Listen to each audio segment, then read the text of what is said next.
ಇನ್ನು ದರ್ಶನ್ ಬಳ್ಳಾರಿ ಜೈಲಿಗೆ ಹೋದರೂ ಕೂಡ ಅವರ ಅಭಿಮಾನಿಗಳಲ್ಲಿ ಅವರ ಕ್ರೇಜ್ ಮಾತ್ರ ಕಡಿಮೆ ಆಗ್ತಾ ಇಲ್ಲ.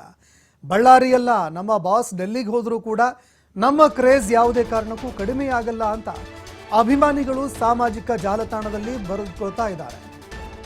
ಇನ್ನು ದರ್ಶನ್ ಎಲ್ಲೇ ಇದ್ರೂ ಕೂಡ ನಮ್ಮ ಡಿ ಬಾಸ್ಗೆ ಜೈ ಅಂತ ಘೋಷಣೆಗಳನ್ನು ಕೂಡ ಕೂಗ್ತಾ ಇದ್ರು.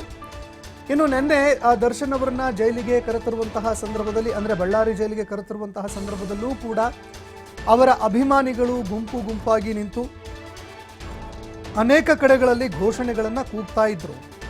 ರಾಜ ಎಲ್ಲಿದ್ರು ರಾಜ, ಅದೇ ರೀತಿಯಾಗಿ ನಮ್ಮ ಬಾಸು ಎಲ್ಲೇ ಇದ್ರು ಬಾಸು, ಈ ರೀತಿಯಾಗಿ ಸಾಕಷ್ಟು ಘೋಷಣೆಗಳನ್ನು ಕೂಡ ಕೂಗ್ತಾ ಇದ್ರು.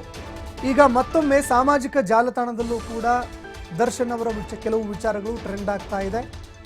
ದರ್ಶನ್ ನಿನ್ನೆ ಜೈಲಿಗೆ ಹೋಗಬೇಕಾದಂತಹ ಸಂದರ್ಭದಲ್ಲಿ, ಅಂದರೆ ಬಳ್ಳಾರಿ ಜೈಲಿಗೆ ಶಿಫ್ಟ್ ಆಗಬೇಕಾದಂತಹ ಸಂದರ್ಭದಲ್ಲಿ ಒಂದು ಟೀ ಶರ್ಟ್ ಹಾಕಿದ್ರು. ಪೂಮಾ ಬ್ರ್ಯಾಂಡೆಡ್ ಒಂದು ಟೀ ಶರ್ಟ್ ಹಾಕಿದ್ರು. ಈ ಟೀ ಶರ್ಟ್ ಈಗ ಸಾಮಾಜಿಕ ಜಾಲತಾಣದಲ್ಲಿ ಸಾಕಷ್ಟು ಟ್ರೆಂಡ್ ಆಗ್ತಾ ಇದೆ. ಜಸ್ಟಿಸ್, ಡಿಗ್ನಿಟಿ, ಇಕ್ವಾಲಿಟಿ, ಪೀಸ್ ಅಂತೆಲ್ಲ ಬರೆದುಕೊಂಡಿರುವಂತಹ ಒಂದು ಟೀ ಶರ್ಟ್ ಅನ್ನ ದರ್ಶನ್ ಅವರು ಹಾಕೊಂಡಿದ್ರು. ಕೆಲವು ಬರವಣಿಗೆಗಳಿತ್ತು ಅದರಲ್ಲಿ, ಪ್ರಿಂಟೆಡ್ ಟೀ ಶರ್ಟು. ಅವರು ಹಾಕೊಂಡಿದ್ದಂತಹ ಒಂದು ಬ್ಲ್ಯಾಕ್ ಪ್ರಿಂಟೆಡ್ ಟೀ ಶರ್ಟ್ ಏನಿದೆ ಅದರ ಮೇಲೆ ಜಸ್ಟಿಸ್, ಡಿಗ್ನಿಟಿ, ಇಕ್ವಾಲಿಟಿ, ಪೀಸ್ ಅಂತೆಲ್ಲ ಬರೆಯಲಾಗಿತ್ತು. ಅಂದರೆ ನ್ಯಾಯ, ಘನತೆ, ಸಮಾನತೆ, ಶಾಂತಿ ಅಂತ ಬರೆದಿರುವಂತಹ ಆ ಒಂದು ಬರವಣಿಗೆ ಏನಿದೆ ಅದೆಲ್ಲವೂ ಕೂಡ ಈಗ ಸಾಮಾಜಿಕ ಜಾಲತಾಣದಲ್ಲಿ ಬರೆಯಲಾಗ್ತಾ ಇದೆ. ಅವರ ಅಭಿಮಾನಿಗಳು ನೋಡಿ, ನಮ್ಮ ಬಾಸು ಮೆಸೇಜ್ ಕೊಟ್ಟಿದ್ದಾರೆ ಒಂದು ಸಮಾಜಕ್ಕೆ, ನಮ್ಮ ಬಾಸ್ ಎಲ್ರಿಗೂ ಕೂಡ ಸಂದೇಶ ಕೊಟ್ಟಿದ್ದಾರೆ ಅಂತ ಫ್ಯಾನ್ಸ್ಗಳು ಇದೀಗ ಸಾಮಾಜಿಕ ಜಾಲತಾಣದಲ್ಲಿ ಇದನ್ನು ಟ್ರೆಂಡ್ ಮಾಡ್ತಾ ಇದ್ದಾರೆ. ಇನ್ನು ಮತ್ತೊಮ್ಮೆ ದರ್ಶನ್ ಅವರ ಕೈದಿ ಸಂಖ್ಯೆ ಏನಿದೆ ಅದು ಕೂಡ ಟ್ರೆಂಡಿಂಗ್ನಲ್ಲಿದೆ. ಈವರೆಗೆ 6106 ನಂಬರ್ ಏನಿದೆ ಅದನ್ನು ಅಭಿಮಾನಿಗಳು ಅಚ್ಚಿ ಹಾಕಿಸ್ತಾ ಇದ್ರು. ಅದೇ ರೀತಿಯಾಗಿ ತಮ್ಮ ಬೈಕು, ಕಾರು, ಈ ರೀತಿಯಾಗಿ ಅನೇಕ ಕಡೆಗಳಲ್ಲಿ ಈ ಒಂದು ನಂಬರ್ ಹಾಕಿಸುವಂತಹ ಕೆಲಸವನ್ನು ಅಭಿಮಾನಿಗಳು ಮಾಡ್ತಾ ಇದ್ರು. ತಮ್ಮ ಅಭಿಮಾನ ಮೆರೆಯುವಂತಹ ಕೆಲಸವನ್ನು ಮಾಡ್ತಾ ಇದ್ರು. ಈಗ ಕೈದಿ ನಂಬರ್ 511. ಈಗ ಹೊಸದಾಗಿ ಈ ಒಂದು ನಂಬರ್ ಟ್ರೆಂಡ್ ಮಾಡ್ತಾ ಇದೆ. ವಾಹನಗಳ ನಂಬರ್ ಪ್ಲೇಟು, ಅದೇ ರೀತಿಯಾಗಿ ಕೈ ಮೇಲೆ ಅಚ್ಚೆ ಕೂಡ ಹಾಕಿಸ್ಕೊಳ್ತಾ ಇದ್ದಾರೆ ಅಭಿಮಾನಿಗಳು.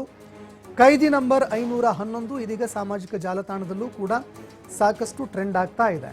ಇನ್ನು ಅದೇ ರೀತಿಯಾಗಿ ಬಾಸ್ ಶರ್ಟ್ ಮೇಲೆ ಏನಿದೆ ನೋಡ್ರೋ, ನ್ಯಾಯ, ಘನತೆ, ಅದೇ ರೀತಿಯಾಗಿ ಶಾಂತಿ, ಸಮಾನತೆ, ಇದೆಲ್ಲವನ್ನೂ ಕೂಡ ನಮ್ಮ ಬಾಸು ಸಾರ್ತಾ ಇದ್ದಾರೆ. ಆದರೆ ಒಂದು ವಿಷಯ ಇಲ್ಲಿ ನಾವು ಬಹಳಷ್ಟು ಗಮನ ಇಟ್ಟು ನೋಡಬೇಕಾಗತ್ತೆ. ಈ ಪ್ರಕರಣಕ್ಕೆ ಸಂಬಂಧಪಟ್ಟಂತೆ ಯಾವಾಗ ದರ್ಶನ್ ಅವರ ಹಳೆಯ ಬಟ್ಟೆಗಳು, ಅಂದರೆ ಆ ಒಂದು ಹತ್ಯೆ ಆದಂತಹ ಸಂದರ್ಭದಲ್ಲಿ ದರ್ಶನ್ ಅವರು ಹಾಕ್ಕೊಂಡಿದ್ದಂತಹ ಬಟ್ಟೆ ಏನಿತ್ತಲ್ಲ, ಶೂ ಆಗಿರಬಹುದು, ಪ್ಯಾಂಟ್ ಆಗಿರಬಹುದು, ಟೀ ಶರ್ಟು, ಅದೆಲ್ಲದರ ಮೇಲೂ ಕೂಡ ರಕ್ತದ ಕಲೆ ಇತ್ತು. ಅದೇ ಒಂದು ಟೀ ಶರ್ಟ್ ಬಹಳ ಅಂದರೆ ಟೀ ಶರ್ಟ್ ಬದಲಾವಣೆ ಆಗಿದೆ. ಆ ಟೀ ಶರ್ಟ್ ಮೇಲೆ ನ್ಯಾಯ, ಘನತೆ, ಸಮಾನತೆ, ಶಾಂತಿ, ಇದರಿಂದನೇ ಎಲ್ಲರೂ ಕೂಡ ಶಾಂತಿ ಸಮಾನತೆಯನ್ನು ಸಾರಿಬಿಟ್ಟಿರೋದಾದರೆ ಎಲ್ಲರೂ ಪ್ರಿಂಟೆಡ್ ಈ ರೀತಿಯಾಗಿ ಪ್ರಿಂಟ್ ಮಾಡಿಕೊಂಡು ನಾವು ಕೂಡ ಸಮಾಜಕ್ಕೆ ಶಾಂತಿಯನ್ನು ಸಾರ್ತಾ ಇದ್ದೀವಿ, ಅದನ್ನು ಜೀವನದಲ್ಲಿ ಅಳವಡಿಸ್ಕೊಳ್ಬೇಕ್ರಿ. ಯಾವ ವ್ಯಕ್ತಿ ಇದೆಲ್ಲವನ್ನೂ ಕೂಡ ಸಮಾಜಕ್ಕೆ ಸಾರ್ತಾನಲ್ಲ, ಏನು ಸಂದೇಶ ಕೊಡೋಕೆ ಹೋಗ್ತಾನೆ, ಅದನ್ನು ತನ್ನ ಜೀವನದಲ್ಲಿ ಅಳವಡಿಕೆ ಮಾಡಿಕೊಳ್ಬೇಕು. ಮಹಾತ್ಮ ಗಾಂಧೀಜಿಯವರು ಒಂದು ಮಾತನ್ನು ಹೇಳ್ತಾರೆ ಕೊನೆಗೆ, ಏನು ನಿಮ್ಮ ಸಂದೇಶ ಈ ದೇಶಕ್ಕೆ, ಈ ಜಗತ್ತಿಗೆ ನಿಮ್ಮ ಸಂದೇಶ ಏನು? ನನ್ನ ಜೀವನವೇ ನನ್ನ ಸಂದೇಶ ಅಂತ ಅವ್ರು ಹೇಳ್ತಾರೆ. ನಾನು ಬದುಕಿದ ರೀತಿ ಏನಿತ್ತಲ್ಲ ಅದು ಈ ಜಗತ್ತಿಗೆ ಮಾದರಿ ರೀ, ಆ ರೀತಿಯಾಗಿ ನಾನು ಬದುಕಿದ್ದೀನಿ. ಇದು ಮಹಾತ್ಮ ಗಾಂಧೀಜಿಯವರ ಮಾತಾಗಿತ್ತು. ಅದು ಯಾಕೆ ಆ ಮಾತು ಬಂತು ಅಂತಂದರೆ, ಮಹಾತ್ಮ ಗಾಂಧೀಜಿಯವರು ಆ ರೀತಿಯಾಗಿ ಬದುಕಿದ್ರು. ಶಾಂತಿ, ಸೌಹಾರ್ದತೆ, ಅದೇ ರೀತಿಯಾಗಿ ಏನೇನೆಲ್ಲ ಹೇಳ್ತಾ ಇದ್ದಾರಲ್ಲ, ಸೋಕಾಲ್ಡ್ ಇದೆಲ್ಲವೂ ಕೂಡ ನಿಜ ಆಗಬೇಕು ಅಂದರೆ ನಿಜ ಜೀವನದಲ್ಲೂ ಕೂಡ ಆ ರೀತಿಯಾಗಿ ಬದುಕಿರಬೇಕು. ಆಗ ಮಾತ್ರ ಏನಿದೆಯಲ್ಲ, ಹೌದು ಸಮಾಜಕ್ಕೆ ಈ ರೀತಿಯಾಗಿ ಸಾರ್ತಾ ಇದ್ದಾರೆ. ಈಗ ನೋಡಿ, ಸಾಮಾನ್ಯವಾಗಿ ಯಾರೋ ಒಬ್ಬ ವ್ಯಕ್ತಿ ತನ್ನ ಒಂದು ಸಂಬಳದಲ್ಲಿ ಅಷ್ಟೋ ಇಷ್ಟೋ ಸಮಾಜಕ್ಕೆ ಅಂತ ಕೊಡುಗೆಯಾಗಿ ಕೊಡ್ತಾ ಇದ್ದಾರೆ. ಇಲ್ಲ ಯಾರೋ ಒಬ್ಬ ಹಸಿದವರಿಗೆ ಊಟ ಹಾಕಿದಾಗ, ಇಲ್ಲಪ್ಪ ಹಸಿದವರಿಗೆ ಊಟ ಹಾಕಿ ಅನ್ನುವಂಥ ಒಂದು ಸಮಾಜಕ್ಕೆ ಸಂದೇಶವನ್ನು ಆತ ಕೊಡಬಹುದು. ಏನೂ ಮಾಡ್ದೇನೆ ನಾನು ಸಮಾಜಕ್ಕೆ ಸಂದೇಶ ಕೊಡ್ತೀನಿ, ಶಾಂತಿಯಂತೆ, ಸೌಹಾರ್ದತೆಯಂತೆ, ಆ ರೀತಿಯಾಗಿ ಮನುಷ್ಯ ಮೊದಲು ಇರಬೇಕು. ಅಭಿಮಾನಿಗಳು ಈ ರೀತಿಯಾಗಿ ಏನಿದೆಯಲ್ಲ, ಈ ರೀತಿ ಮಾಡೋದ್ರಿಂದಾಗಿ ಅವರ ಡಿ ಬಾಸ್ ಏನಿದ್ದಾರೆ, ಆ ಡಿ ಬಾಸ್ ಅವರ ಒಂದು ಅಳುದುಳಿದಿರುವಂತಹ ಅವರ ಹೆಸರೇನಿದೆಯಲ್ಲ ಅದನ್ನೂ ಕೂಡ ಅವರ ಅಭಿಮಾನಿಗಳು ಹರಾಜು ಹಾಕ್ತಾ ಇದ್ದಾರಾ ಅನ್ನುವಂತಹ ಪ್ರಶ್ನೆ ಕೂಡ ಇಲ್ಲಿ ಎದುರಾಗತ್ತೆ.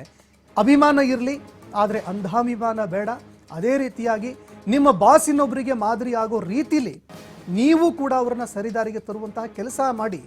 ಯಾವಾಗ ನಿಮ್ಮ ಬಾಸ್ನ ನೀವು ಸರಿದಾರಿಗೆ ತರೋದಿಲ್ಲ ಅಲ್ಲಿಯವರೆಗೆ ಈ ಏನು ನೀವು ಸೋಕಾಲ್ಡ್ ಹೇಳ್ತಾ ಇದ್ದೀರಾ ಇದ್ಯಾವುದು ಕೂಡ ನಿಜ ಜೀವನದಲ್ಲಿ ಬರೋದಕ್ಕೆ ಸಾಧ್ಯನೇ ಇಲ್ಲ. ನೀವು ಕೂಡ ಆ ರೀತಿಯಾಗಿ ನಿಮ್ಮ ಬಾಸ್ ಹೆಸರಲ್ಲಿ ಈ ಅನೇಕ ಕೆಲಸಗಳನ್ನು ಮಾಡಿ, ಏನು ಶಾಂತಿ ಸೌಹಾರ್ದತೆ, ಅದೇ ರೀತಿಯಾಗಿ ಸಮಾಜಕ್ಕೆ ಒಳ್ಳೆಯದಾಗಲಿ, ಈ ರೀತಿಯಾಗಿ ಏನೇನೆಲ್ಲ ಮಾಡ್ತಾ ಇದ್ದೀರಲ್ಲ ಇದೆಲ್ಲವನ್ನೂ ಕೂಡ ಮಾಡಿ. ದರ್ಶನ್ ಅವರು ಕೂಡ ಅವರ ನಿಜ ಜೀವನದಲ್ಲಿ ಅನೇಕರಿಗೆ ಹೆಲ್ಪ್ ಮಾಡಿದ್ದಾರೆ, ಇಲ್ಲ ಅಂತ ಹೇಳೋಕ್ಕಾಗಲ್ಲ.